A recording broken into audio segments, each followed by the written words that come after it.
Shalom, salam sejahtera untuk kita semuanya. Bertemu kembali bersama dengan saya, Pendeta Daniel Siswanto. Kembali kita akan melanjutkan pelajaran sekolah sahabat kita. Saudara, kita telah tiba di pelajaran yang kedua di triwulan yang pertama di tahun 2024 ini. Satu pelajaran yang sangat penting, yang menarik, yang menguatkan akan iman kita. Dengan judul Ajarlah Kami Berdoa. Namun sebelum kita mempelajari lebih dalam, mari kita tunduk kepala dan berdoa. Tuhan, Bapa yang penuh kasih, curahkanlah kuasa Roh Kudus kepada masing-masing kami, agar kiranya bila mana kami mempelajari firman Tuhan melalui pelajaran sekolah sahabat ini, kami boleh memahami, kami boleh mengerti, dan ketika pergumulan hidup kami hadapi, kami boleh tetap mengandalkan Tuhan. Terima kasih, dalam nama Yesus kami berdoa. Amin.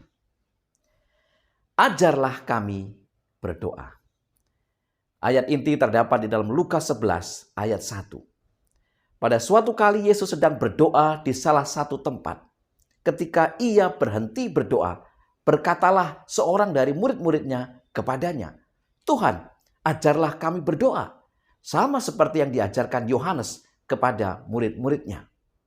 Saudara, pekan ini kita akan merenungkan keputusasaan yang diungkapkan oleh pemazmur di tengah masa-masa sulit. Kita akan membahas 4 lagu dari Mazmur yang mengajarkan kita bagaimana berdoa di tengah pergumulan kita sehari-hari. Mazmur 44, Mazmur 22, Mazmur 13, dan Mazmur 60. Di pelajaran pertama, di hari Minggu dengan judul Meningkatkan Penggunaan Mazmur dalam Doa. Kolose 3 ayat 16 firman Tuhan berkata, "Hendaklah perkataan Kristus diam dengan segala kekayaannya di antara kamu, sehingga kamu dengan segala hikmat mengajar dan menegur seorang akan yang lain, dan sambil menyanyikan mazmur dan puji-pujian dan nyanyian rohani, kamu mengucap syukur kepada Allah di dalam hatimu." Yakobus 5 ayat 13, "Kalau ada seorang di antara kamu yang menderita, baiklah ia berdoa. Kalau ada seorang yang bergembira, baiklah ia bernyanyi." Saudara, cara sederhana untuk memperkenalkan kitab Mazmur ke dalam kehidupan sehari-hari adalah dengan cara pertama membaca Mazmur pasal 1 dan selanjutnya mengikuti urutan yang diberikan dalam Mazmur. Yang kedua, membaca Mazmur yang sesuai dengan situasi Anda saat ini. Apapun itu.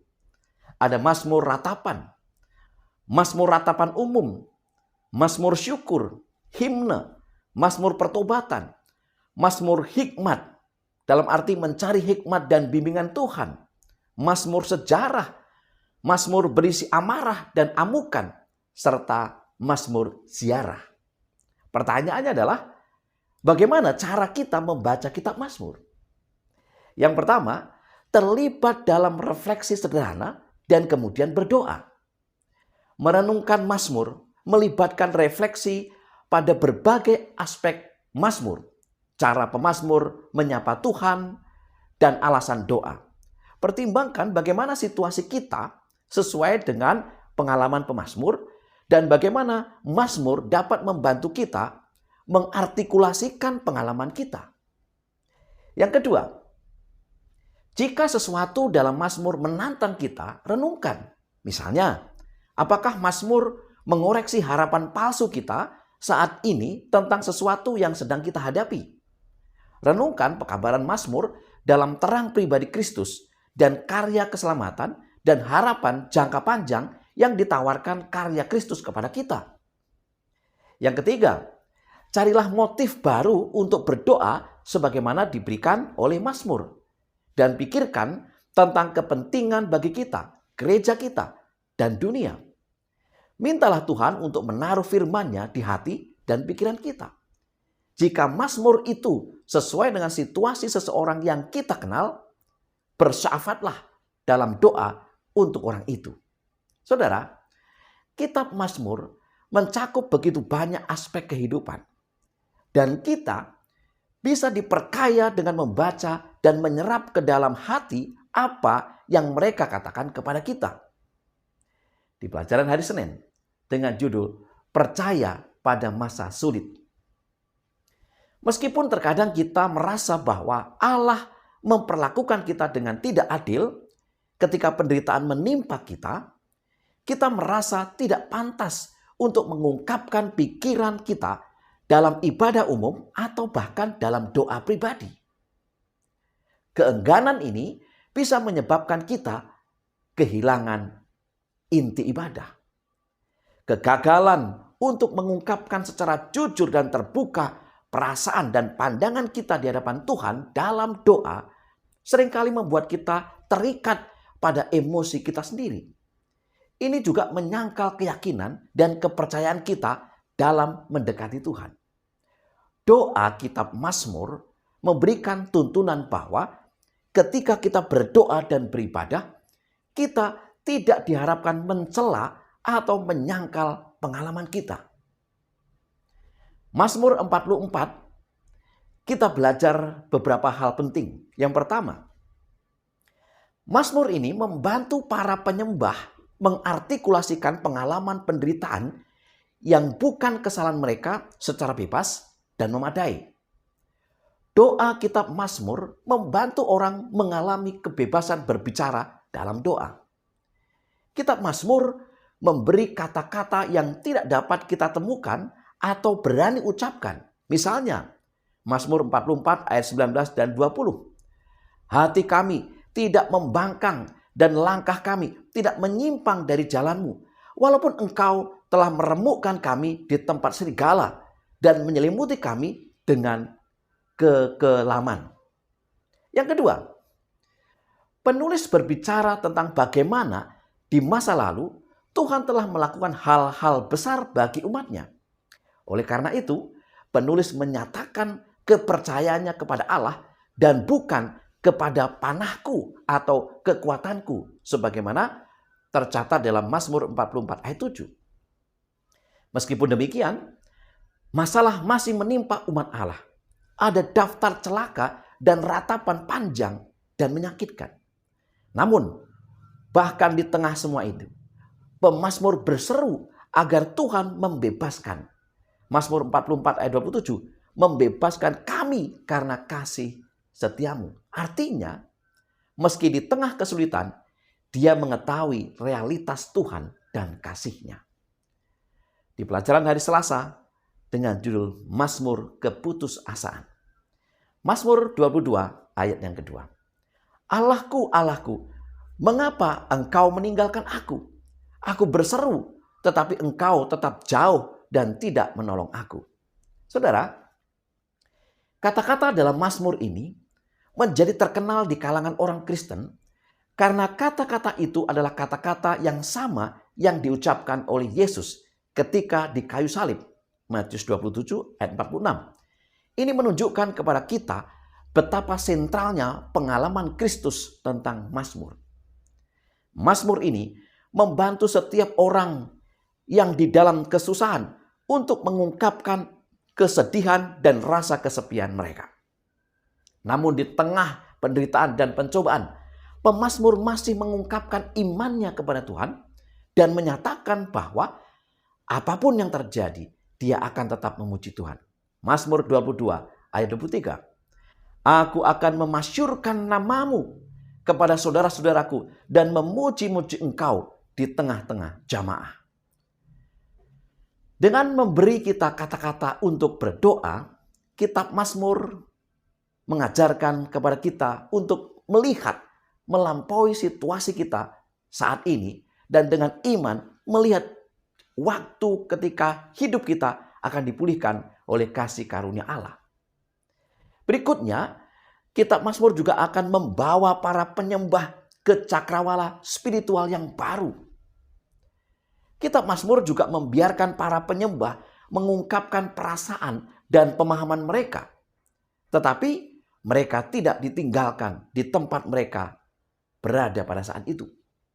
Para penyembah dituntun untuk meninggalkan beban rasa sakit, kekecewaan, kemarahan, dan keputusasaan mereka di hadapan Tuhan dan percaya kepadanya apapun keadaan mereka. Saudara, perpindahan dari ratapan ke puji-pujian yang diamati dalam banyak mazmur menunjukkan transformasi spiritual yang dialami orang beriman ketika mereka menerima anugerah dan penghiburan ilahi dalam doa. Di pelajaran hari Rabu dengan judul Dari Keputusasaan Menjadi Harapan. Mazmur 13 ayat 2. Berapa lama lagi Tuhan kau lupakan aku terus-menerus? Berapa lama lagi kau sembunyikan wajahmu terhadap aku? Para pemazmur adalah manusia seperti kita semua. Pasti pernah menghadapi hal serupa.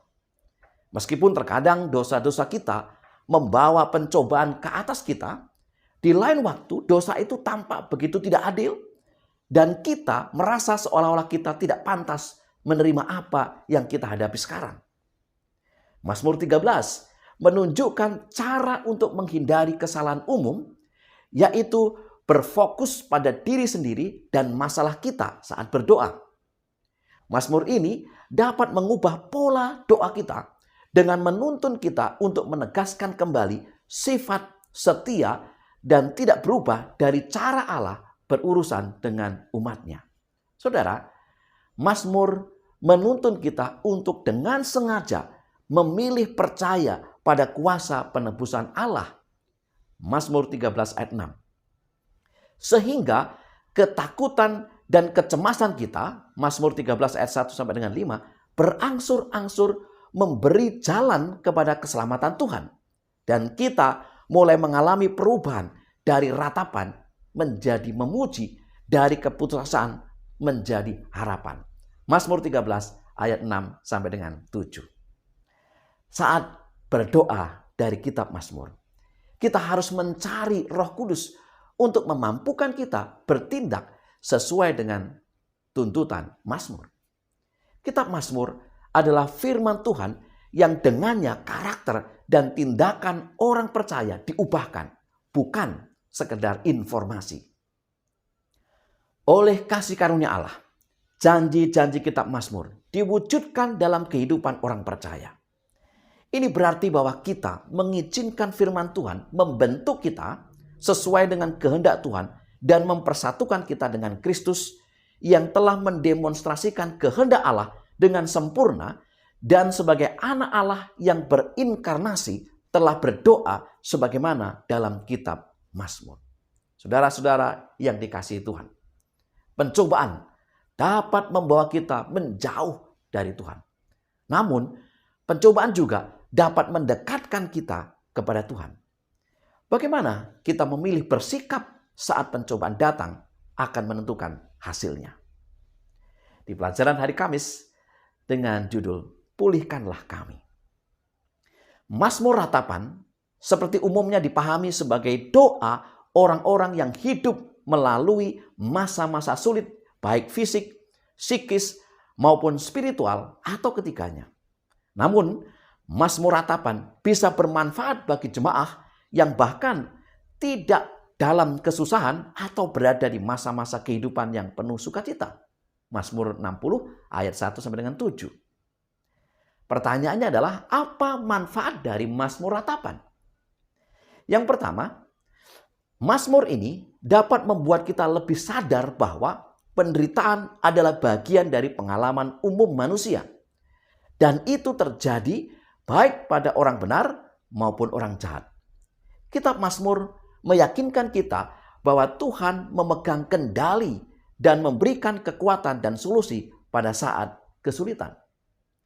Yang kedua, Mazmur ratapan mengajarkan kita belas kasihan terhadap para penderita.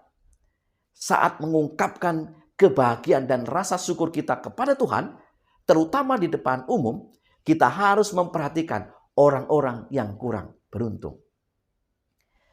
Ellen G. White dalam Welfare Ministry halaman 24 sampai dengan 25 menegaskan, dunia ini adalah tempat tinggal penderita kusta yang luas. Tetapi Kristus datang untuk menyembuhkan orang sakit, untuk memberitakan pembebasan kepada para tawanan iblis. Dia sendiri adalah kesehatan dan kekuatan. Dia memberikan hidupnya kepada yang sakit, yang menderita, yang kerasukan setan. Dia tidak menolak siapapun yang datang untuk menerima kuasa kesembuhannya. Lebih lanjut dikatakan oleh hamba Tuhan Ellen G. White, ia tahu bahwa mereka yang memohon pertolongannya telah membawa penyakit kepada diri mereka sendiri. Namun, ia tidak menolak untuk menyembuhkan mereka. Dan ketika kebajikan dari Kristus masuk ke dalam jiwa-jiwa yang malang ini, mereka diinsafkan akan dosa. Dan banyak yang disembuhkan dari penyakit rohani mereka dan juga dari penyakit fisik mereka. Injil masih memiliki kuasa yang sama. Dan mengapa kita tidak menyaksikan hasil yang sama sekarang ini? Saudara-saudara yang dikasihi Tuhan, sebagai kesimpulan pelajaran sekolah sahabat kita.